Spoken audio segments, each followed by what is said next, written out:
ነው ያዝ። ቆይ እሱ ምን ፈልጎ ነው? ምን እሺ ፈልግኛ ምን አገባኝ? ጠር ነገር የለም። አላማን አትርሳ። ዝምበይ እንጨት እሺ። ጂኒ ተነሳ ደግሞ ብቻ መሆን ያስፈራሃል። ስለ ካሌብ ነው የማወራው። አውቃለሁ። ለማንኛውም ግን ከሀገር ያመጣኸው ገንዘብ ያልቃል። እሺ ስራ ፈት ከዚህ በኋላ ደግሞ እንዳለው ብጠቅሚኝም እንኳን ምንም ማድረግ አልችልም። ቤት አስገባን። የኔ ቤት እኮ አይደለም። እንዳገባ መፈለግህ ጥፋት አይደለም፣ ግን ህይወቴን ካመሰቃቀለው ሰው ጋር ጋብቻ እንድፈጽም መፈለግህ በጣም ይገርማል። እያልኩሽ ነው። አክሽሳ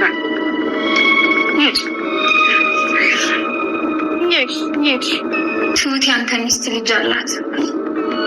ምን? ቲና በስተመጨረሻም እውነቱን ለተመስገን ተናግራለች ማለት ነው። ምክንያቱም ያው ትሁት ልጅ እንዳላት ነው የተናገረችው። ልጁ ግን የሱ ነች ወይንስ ደግሞ አይደለችም የሚለውን ነገር አሁን ላይ ተመስገን አላወቅም ማለት ነው። ግን ደግሞ ይህን ነገር የሚደርስበት ይሆናል። ምክንያቱም ያው ብዙ ጊዜ ትሁትን ስለሚከታተላት ያው ከሀገሯ ሳትወጣም ከማን ጋር እንዳለች እና ከማን ጋር እንዳልሆነችም ስለሚከታተል እንዲሁም ደግሞ አዲስ አበባ ድረስ በመምጣትም በዚህ መልኩ ስለሚከታተላት፣ ስለዚህ ልጅ ያላት ከየት ነው መቼ ነው የሚለውን ነገር ማለት ነው ስለሚያጣራ ራሱ በቀጥታ የሚደርስበት ይሆናል። ግን ደግሞ አሁን ላይ እንግዲህ አትናገርም፣ ላትናገር ትችላለች። ቃሊብ ምን ብሏል? እኔ በጣም ፈርቻለሁ ብለው ነበር ትሁት ማለት ነው። ምክንያቱም ይህን ነገር ተመስገን ካወቀ እኔ በጣም እጎዳለሁ፣ ምክንያቱም ልጄን ነው የሚወስድብኝ፣ እኔ ደግሞ ልጄን አጥቼ መኖር በፍጹም አልችልም ብለው ነበር ማለት ነው። እና በፍጹም ቲና እንደዚያ አታደርግም ብሏል ቃሊብ ማለት ነው። ሲቀጥል ደግሞ እኔ ደውልላታለሁ ሲል ነበር፣ ግን ደግሞ ሲደውል ስልኩ አልሰራም። ያው ቲናን ዝም ማድረግ የሚቻለው እና እንዲሁም ደግሞ ለተመስገን እንዳትናገር ማድረግ የሚቻለው እነሱ ወደዚያ ወደ ቤት ሲመልሷት ነበረ። ግን ደግሞ ወደ ቤት ተመልሳ ደግሞ ያው ትሁትም እንደዚሁ አስወጥታት ነበረ። ልብሷን ራሱ እየወረወረች ውጭ ከዚህ እያለቻት እንግዲህ ከቤት ውስጥ አስወጥታት ነበረ። በዚህ ስለተናደደች እና ስለተበሳጨች እንግዲህ አንድና አንድ ያው ቲና ይህን ሚስጥር የያዘችው ማለት ነው ከዚህ ቤት ለመግባት እና ከነሱ ጋር ለመኖር እንደዚሁም ደግሞ የፈለገችውን ነገር ለማሳካት ያ ማለት እንግዲህ የሽማግሌውን ንብረት አንድ ባንድ ለራሷ በማድረግ ያሰበችውን ከዚያ ቤት ከነቃሊብ ቤት በመሆን ነበር ማሳካት የምትፈልገው። አሁን ላይ ስላልሆነ እጅግ በጣም ተናዳ ተበሳጭታ ቀጥታ ተመስገን ጋር በመሄድ እውነቱን መናገር አለብኝ ብላ ወስናለች። ትሁት የምትወዳት ያንተ ሚስት እኮ ልጅ አላት ብላ እንግዲህ ለተመስገን ተናግራለች። ተመስገን እጅግ በጣም ነበር እየደነገጠው። ምክንያቱም እንዴት ይህ ነገር ሊሆን ቻለ?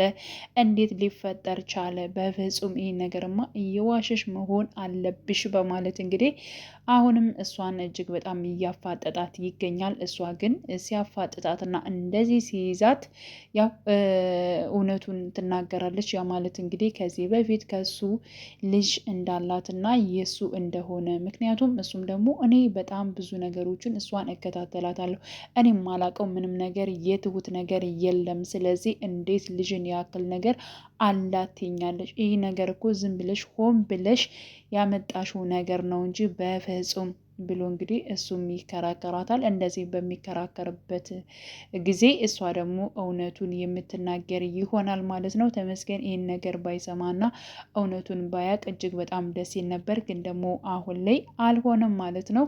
እንግዲህ ሽማግሌውም ቲና አትናገርም፣ ዝም በሏት፣ አሁን ላይ ዝም ብላ እኛን ለማስፈራራት እና እንደዚሁም ደግሞ ወደዚህ ቤት ለመመለስ የምታደርገው ጥረት ነው ብሎናል። እንግዲህ በመጨረሻም ከቤት ስለተባረረች ነው ነገር ያደረገችው። በነገራችን ላይ ዳኒም ብለዋል፣ እሷን እኛ አሁን በፍቅር መያዝ አለብን፣ የትሁት ነገር እንዳይነገር ወይንም ደግሞ ይህ የመጣው ሰውዬ በሰላም ወደ ሀገሩ እንዲመለስ እንዲሁም ደግሞ ቃሌብና ትሁት አብረው እንዲሆኑ ሁለታቸው በፍቅር እንዲቆዩ እኛ አሁን ላይ ቲናን በፍቅር መያዝ አለብን ብሎ ነበር። ደግሞ ደጋግሞ ዳኒ የተቻለውን ነገር ተናግሯል። ምክንያቱም እሷ ያሰበችውን እሷ ያቀደችውን ነገር አስቀድሞ ደግሞ ስለሚያውቅ ማለት ነው። እና ግን ደግሞ ሽማግሌው ይሄን ያክል ትኩረት አልሰጠውም። ምንም አታመጣም ቢነገርም ምንም ቢሆን ምንም አያመጡም የሚል ነገር ነበር ሽማግሌው እየተረዳው ማለት ነው። ግን ያው አሁን ላይ እንግዲህ ይሄን ነገር ነበር የፈሩት ነገር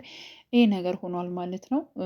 ያው በዚህ ትሁትን ይሰጠኛል በማለት እንግዲህ ተመስገን ራሱ ቃሊብን አግቶት ነበረ። ቃሊብን አግቶት ግን ቀሽም የሆነ ስራ ነው የሰራኸው፣ እሱ እኮ ለአንተ ምንም አይሰራልም፣ ለምን እሱን ታግተዋለህ? በማለት እንግዲህ ቲናም ተናግራ ነበረ።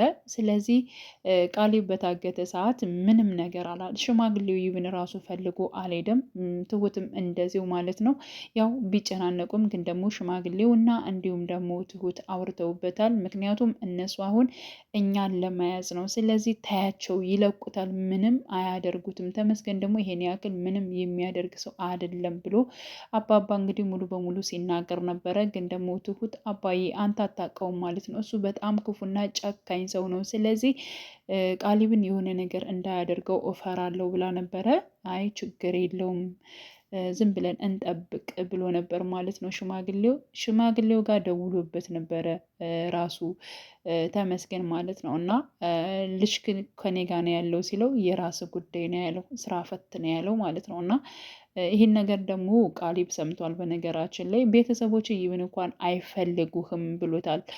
ያው ተመስገን ሀሳቡ እየነበረው ቃሊብን ይዞ ትሁትን እንትን ለማለት ነበረ፣ ትሁትን እንዲሰጠው ነበረ የፈለገው ሽማግሌው። ግን ደግሞ ቃሊብን ለመውጣት ትሁትን አልሰጠውም፣ ቦታ አልሰጠውም ሲጀመር ሽማግሌው ማለት ነው። እና ምንም ነገር አያደርገውም። ስለዚህ እሱን ይለቀዋል የሚል ሀሳብ ስላለው እንግዲህ ቤተሰቦችም አልፈለጉም። እኔ ደግሞ ሰው የማይፈልገው ሰው ለእኔ ምንም አይሰራልኝም በማለት እንግዲህ ያው አቶ ተመስገን ማለት ነው ቃሊብንም ካለበት ነገር ውስጥ እንዲያወጣው አድርጓል ማለት ነው። እና በዚህ ላይ ቃሊብ የተረዳው ነገር አለ። እንዴት እኔን ቤተሰብ አይፈልገኝም? ለምንድን ነው አባዬ ግን እንደዚህ ያደረገው? እያለ የሆነ ያለመፈለግ ስሜት ምናምን ነገር ተሰምቶታል ማለት ነው።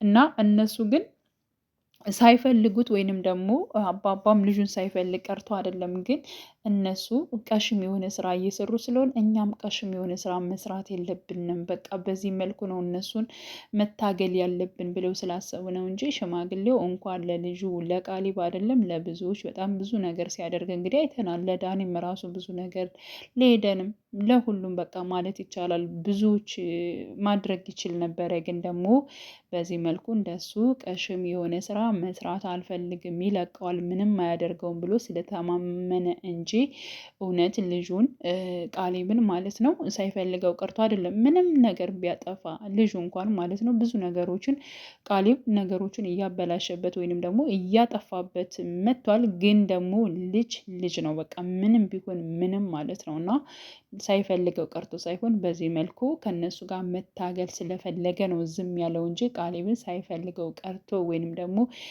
እሱ ምንም ቢሄድም ቢጠፋ ምንም ማለት አይደለም። ልጁ ነው፣ ይቆረቆርለታል፣ ይወደዋል።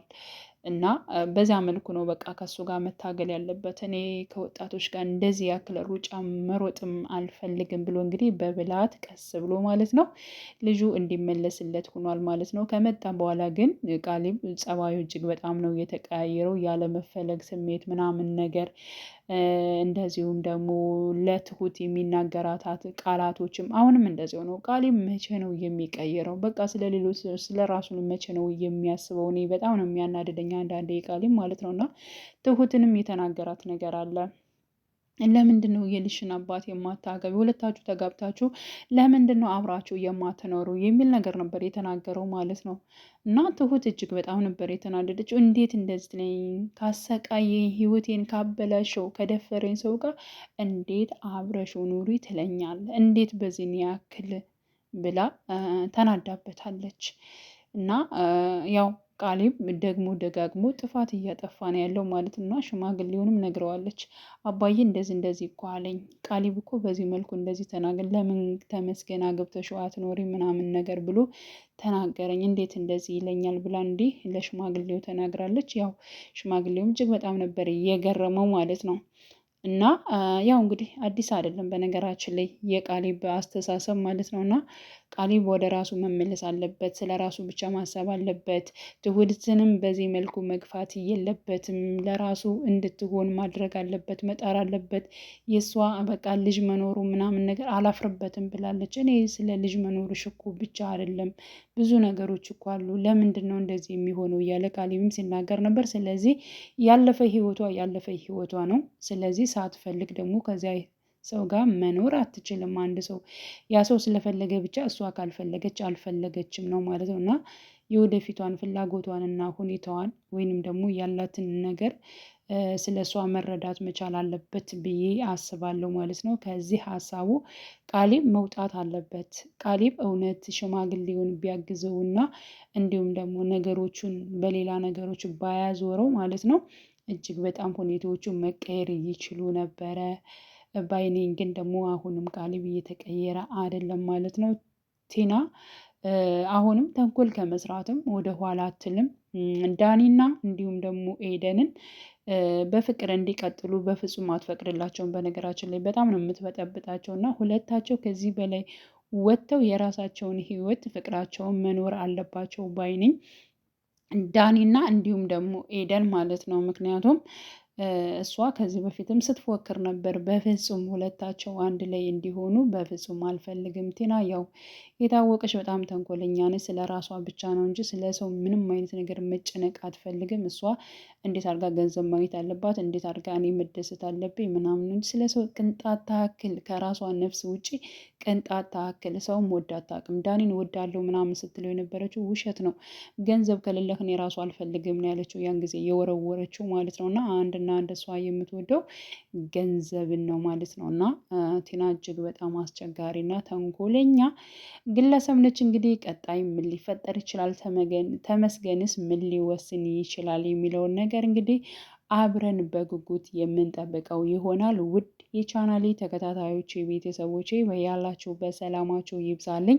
ለቤቴ አዲስ የሆናችሁ የደውል ምልክቱን በመጫን ቤተሰብ የሆኑ ነባር ቤተሰቦችም ስለምታበረታቱኝ ከጎኔ ስላላችሁ እጅግ በጣም አመሰግናለሁ። መልካም ጊዜ ተመኘውላችሁ።